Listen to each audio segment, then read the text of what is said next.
Hi guys, so today I want to talk about the life cycle, project life cycle from a business analyst perspective. So obviously, we all know the project life cycle. The well-known part is you start it at requirement gathering, you do documentation, development, testing, and then go live. So that's the project life cycle that we all know and we all learn during our education, like unis and all these things. But the project life cycle, when you're a business analyst, when you're a business analyst working for a client firm, not a vendor, you actually have a different project life cycle. So at DASCX, like obviously as a business analyst consultants, this is what we do. So our life cycle, project life cycle, is actually very different to that part I just explained. So today I want to actually take you through the life cycle we follow to ensure that the projects are delivered successfully and things get done without skipping phases. So here you go. So this whiteboard here, I have everything written down, right? So first one is obviously as a business analyst at a client firm. So when you're not a vendor, your project starts when somebody identifies a problem. So the business identifies a problem and they say, look, there's a problem, Dasun, can you come and help us identify what's going on? So that's why this one is identify the problem. So the next one is, you as a business analyst, you have to go and analyze the problem. What's the problem? What's going on? Why this is happening?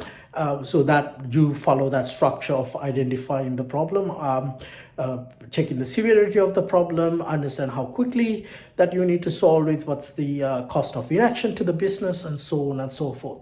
So that's what you do there.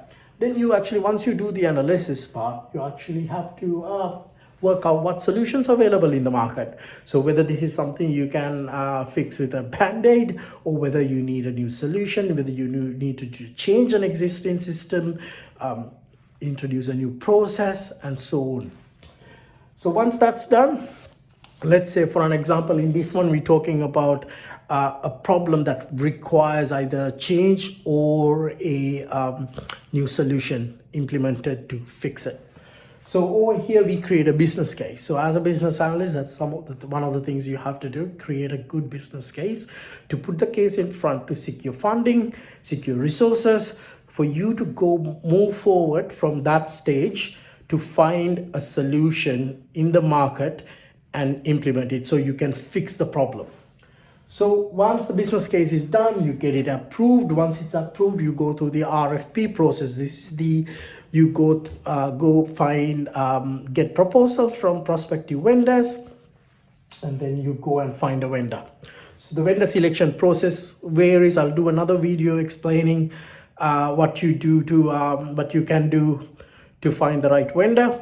So once you actually do that, you pick the vendor. So when I do the vendor negotiation, you started with like 10 prospects, then you go down to 7, 5. Obviously, I always go to contract negotiation with either 2 or 3, because during the contract negotiation, things can go sideways. So you always better to have two people in place. So I learned this from one of my friends at when I was at Treasury Wines, the procurement team.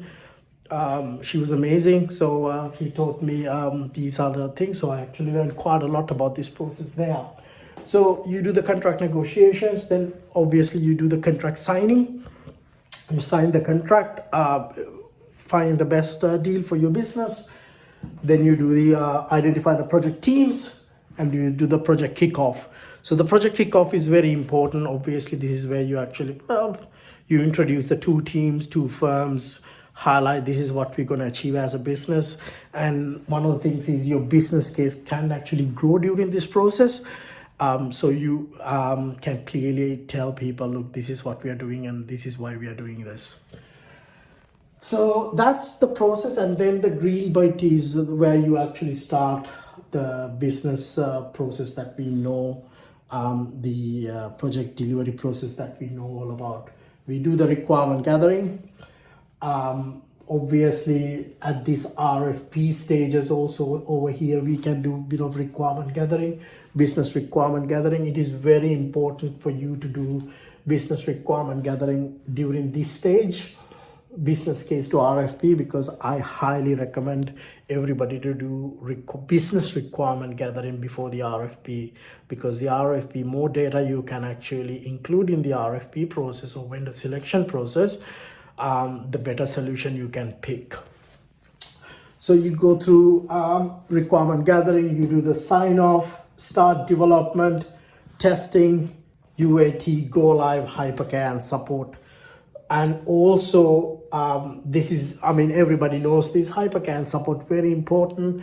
You make sure that vendor is there to support you for 2-3 months, ideally 3 months, most projects. So that's what we do. And also over here, there's a piece that comes after this, that's change management. But change management, I normally recommend starting change management straight after the kickoff.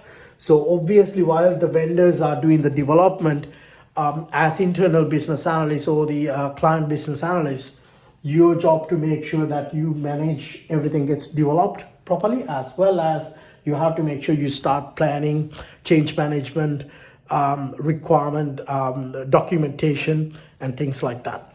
So guys, that's the process. I'll actually do a separate video, explain a bit more, get into it. This is going to be a quick video. I just want to take you through, because we get asked a lot about what's the difference between a vendor BA and a client-side BA. So the client-side BA is you actually have to cover this entire process.